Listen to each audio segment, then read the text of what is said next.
ito pong si Senator Bato de la Rosa ay bantay sarado na po. Kasi nga, ito daw pong immigration, mga kababayan, ay naglabas ng immigration lookout bulletin laban po dito kay Senator Bato de la Rosa. So ngayon, sabi po dito, posibleng paglabas ng bansa ni Senator Bato de la Rosa, binabantayan na ng immigration. Ano po? So ngayon ito, i-play po natin. Pinababantayan na ng DOJ sa immigration si Senator Bato de la Rosa. Arestuhin daw ang senador kapag sinubukan niyang lumabas ng bansa. May express report si Camille Samonte. Sa paghupa ng barilan sa Senado noong Miyerkules, hindi na ulit nasilayan ng publiko si Senator Bato de la Rosa. Sa gitna pa rin niya ng kanyang arrest warrant mula sa International Criminal Court. Pasado alas 2 ng madaling araw noong Huwebes, sinasabing nakaalis ng Senado si Senator Bato. Ayon yan mismo kay Senate President Alan Peter Cayetano. Pag nakikita ko talaga si Alan Peter Cayetano, mga kababayan, naaalala ko kung paano siya naging weak leader. Diba? Diyan sa Senado. Kung paano siya naging weak Senate President. Kaya naman ang Department of Justice naglabas na ng Immigration Lookout Bulletin Order laban kay De La Rosa. Ayon kay Justice Secretary Frederick Vida, maituturing umanong mockery of justice upang iinsulto sa hustisya ang anumang pagtatangka ni De La Rosa na umalis ng bansa habang may warrant siya sa ICC.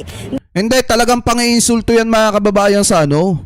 Pang-iinsulto talaga yan, mga kababayan, sa hustisya. Lalo na sa proseso ng batas. Kasi nga, ang ginagawa niya, puro pagtago siya eh.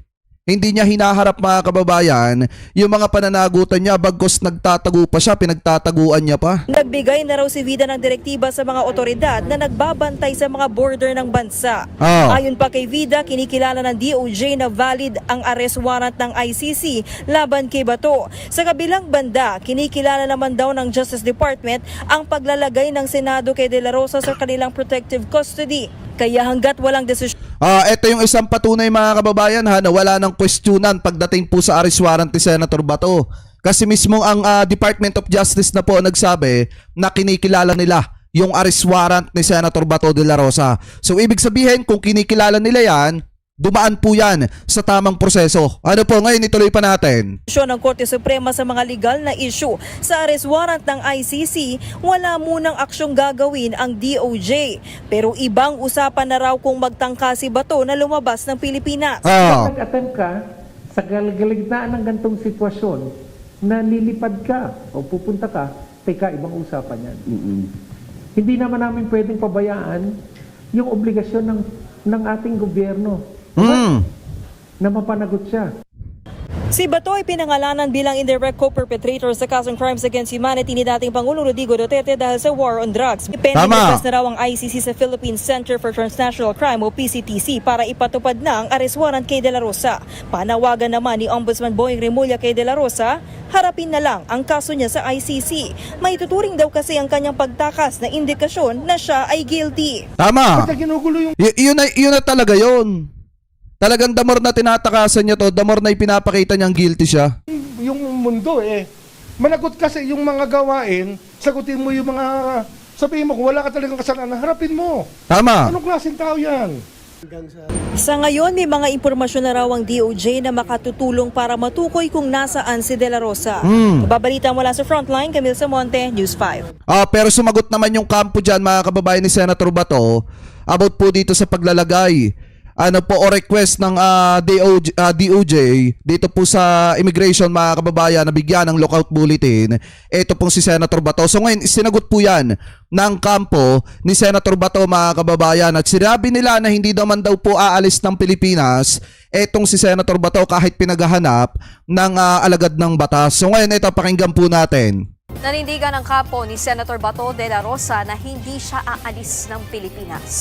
Kahit pa, posible siyang ipaaresto dahil sa warrant of arrest ng International Criminal Court. Alam niyo ba, mga kababayan, ito sana maliwanagan yung mga didishit dito.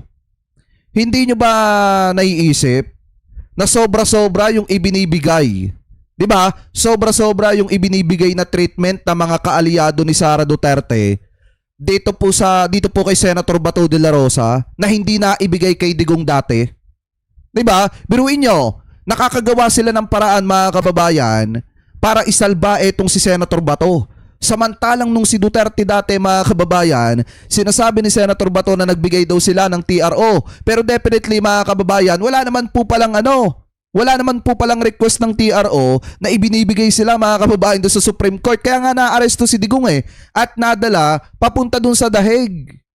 'Di ba? Kung titingnan nyo, hindi nakita sa scene etong si Senator Bato de la Rosa para makisimpat siya kay Duterte kasi nga naaresto. 'Di ba maliwanag na inamin naman talaga niya yan na nung araw na yon mas pinili niyang patayin yung cellphone niya at hindi tumanggap ng tawag. So ibig sabihin, una pa lang inilaglag niya na etong si dating Pangulong Duterte at ayaw niya talagang samahan. So ngayon, yan yung hindi nare-realize nung mga DD-shit mga kababayan. Dahil kung ikaw ay tunay na Duterte diehard supporter, may isip mo na parang sobra yung ibinibigay na treatment na mga kaalyado ni Sara Duterte dito po kay Bato de la Rosa na parang ang dating mga kababayan, ayaw na nilang payagan etong si Bato na masamahan etong si Digonggong dyan sa International Criminal Court.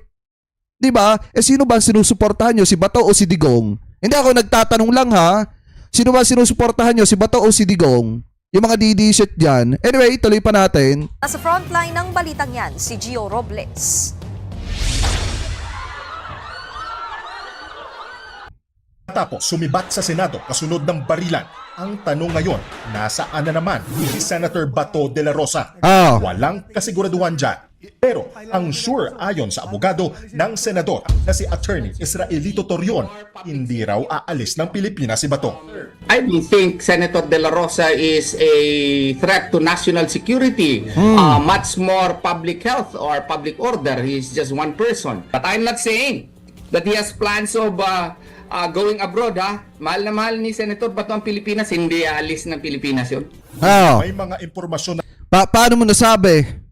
Baka nga mamaya pagka sobrang gipit na yan dito sa Pinas at alam niya maaaresto na siya anytime, baka nga pumunta ng China yan raw ang Department of Justice na makakatulong para matukoy kung nasaan si De La Rosa. Matatandaang naglabas ang DOJ ng Immigration Lookout Bulletin Order laban kay Bato.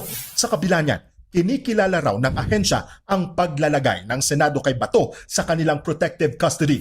Kaya hanggat walang desisyon ang Korte Suprema sa mga legal na issue sa arrest warrant ng International Criminal Court, wala munang aksyong gagawin ng DOJ. Pero sakaling magtangka raw na umalis ng bansa si Bato, posible siyang ipa-aresto. Sagot naman dyan ni Torion, hindi maaring ipa-aresto si Bato dahil Immigration Lookout Bulletin Order pa lang ang meron laban sa senador. Hindi, wag nating kalimutan mga kababayan na malapit nang maubos yung 72 hours ni Senator Bato de la Rosa at pag naubos na yun mga kababayan at wala pa rin inilalabas na temporary restraining order etong Korte Suprema or etong TRO mga kababayan, dito po ka sa pag-aresto kay Senator Bato de la Rosa, pwede na po yung arestuhin ng ating mga tagapagpatupad ng batas.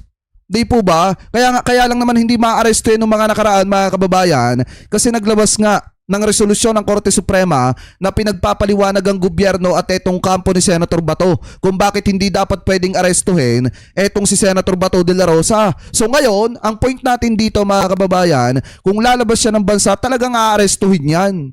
Diba sa airport pa lang huhulihin na yan.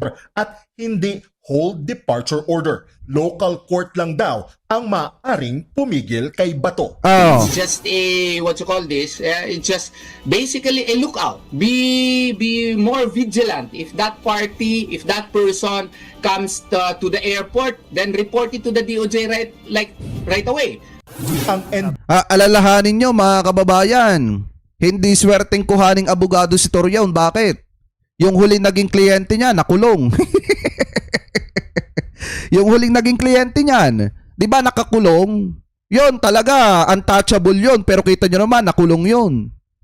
Ngayon, ang kliyente ulit ni Torion, ang kliyenteng bago ni Torion, si Senator Bato. Baka ang ending niyan, makulong din si Bato. BI naman itinuturing ng persons of interest sina Senator Robin Padilla at Senate Sergeant at Arms Mau Aplaska sa kinaroroonan ni Bato. Madaling araw nitong Huwebes, sumibat ng Senado si De La Rosa kasunod ng putukan doon. Ayon kay Aplaska, nakita nila sa CCTV na kasama ni Bato si Padilla na sumakay sa isang sasakyan ng madaling araw ding yon. Grabe, no? Nakita po namin sa CCTV at saka yung report po ng ating mga security personnel na nakita po si Senator De La Rosa at si Senator Robin Padilla na naglakad at sumakay sa sasakyan at lumabas sa premises ng Senate. Ito yung time kung saan inilaglag ni Aplasca si Bato tsaka si Padilla na magkasama daw. About 2:30 ng madaling araw. Ayon kay NBI Director Melvin Matibag, dapat din tanungin si Senate President Alan Peter Cayetano sa kinaroroonan ni Bato. Siya po ang Senate President, siya ang pinakang namumuno sa Senado at sila po yung nagsabi na ang protective custody ng Senado si Senator Bato. So, Tama. Ibig sabihin po niyan, they have the commitment to protect him. Suportado naman ni Senator Raffy Tulfo ang desisyon ng Ombudsman na suspindihin ng 6 na buwan si Aplasca na umamin na una siyang nagpaputok sa NBI. Pero dapat din daw mapanagot ang mga NBI asset na gumanti. Patuloy ang kaliwat kanang investigasyon sa barilan sa Senado. Ang NBI bumalik kahapon sa GSIS building para sa sarili nilang investigasyon. Tumambad sa kanila ang mga tama ng baril sa iba't ibang bahagi ng gusali. Ang PNP diba? naman, inokolekta na ang lahat ng kopya ng mga CCTV para magkaalaman na.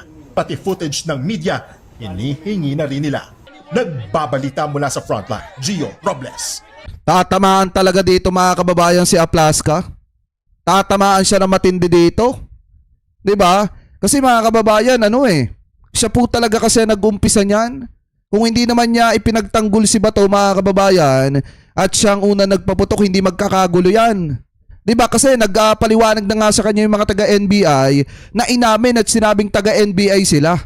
Pero siya pa mismo ang nag-challenge mga kababayan sa mga taga-NBI na ibaba yung armas. Mga tagapagpatupad ng batas yun. Di po ba natural, hindi magbababa ng armas yun kasi pinoprotektahan nila yung premises ng GSIS. So dyan palang kita nyo, mali na po agad talaga etong si Aplasca. So ngayon, speaking of Senator Robin Padilla mga kababayan, kung may katotohanan man, etong mga lumalabas na balita na nakita po natin, talagang dalawa na pala yung pasasahurin ng mamamayang Pilipino na hindi nagtatrabaho at hindi papasok. Ano po? Dahil nga sabi dito kay Jojo Castillo, basahin po natin. Kumakalat ngayon sa social media, kung may katotohanan man po ito, dalawa na yung pasasahurin ng mga kababayang Pilipino po natin na senador na hindi po nagtatrabaho. Kung may katotohanan man, itong nakita nating balita galing po sa usapang politika. Sabi po dito, kumakalat ngayon sa social media ang balitang hindi mo na magpapakita sa Senado si Senator Robin Padilla dahil sa umano'y pag-init sa kanya ng ilang mga mambabatas. Ayon sa kanyang naging pahayag sa isang live stream, para sa inyo, makatuwiran ba ang naging desisyon niyang ito para umiwas muna sa tensyon o dapat ba niyang harapin ang mga isyo sa loob mismo ng plenaryo? Ngayon kung titingnan nyo, ang sabi dito mga kababayan, quote in quote, kung may katotohanan man ito, Robin Padilla hindi na raw siya muna magpapakita sa Senado dahil pinag-iinitan na raw siya ayon sa kanyang live mga kababayan. Yan po yung sabi dito. So ngayon para sa akin kung may katotohanan man ito, mahiya naman kayo sa taong bayan. Kasi taong bayan ang nagpapasahod sa inyo. Lalo na yung mga normal nating manggagawang Pilipino. Diba? Pinapasahod kayo tapos kayo kung gustuhin yung wag pumasok, hindi kayo papasok dahil diretso yung sahod nyo? Unfair yan sa mga kababayang Pilipino po natin na nagtatrabaho at pumapasok araw-araw. Diba? Tsinatsaga yung 8 oras para may masahod tuwing kinsenas katapusan. Tapos kayo, absent lang kung kailan nyo gusto, papasok lang kayo kung kailan nyo gusto. Pero diretso yung sahod nyo. Kung may katotohanan man ito ba, yung kakapal naman ng muka. Di po ba mga kababayan, para lang talaga maipagtanggol si Sara Duterte, isasakripisyo ninyo yung trabaho ninyo na dapat nakakatulong sa mga kababayang Pilipino po natin? Kasi mga kababayan, sa totoo lang, si Sara Duterte po talaga, pabagsak na yan. Bakit po natin nasabi? Yun nga, solid south niya, wala na Diba? Wala na po yung solid south niya. Diba, ipinagmamalaki ng mga DD-shit, yun daw pong Mindanao, kay Sara Duterte daw po yun. Sa mga Duterte daw po yun, bailiwick na mga Duterte. Maliwanag nga mga kababayan na yung Solid South nabasag na, wala na. Dahil yung mga mambabatas mula daw po sa Mindanao bumoto para patalsikin si Sara Duterte bilang Vice Presidente. O bakit po natin nasabi? Eto, pakinggan nyo itong nasa balita. Tila nalusaw na ang tinaguriang Solid South ayon sa isang profesor nang bumoto pabor sa impeachment ni VP Sara. Wala ang na. baluarte ng mga Duterte, inaanay na nga ba? Ang detalye sa Agenda Weekend Report ni RJ Rosalado.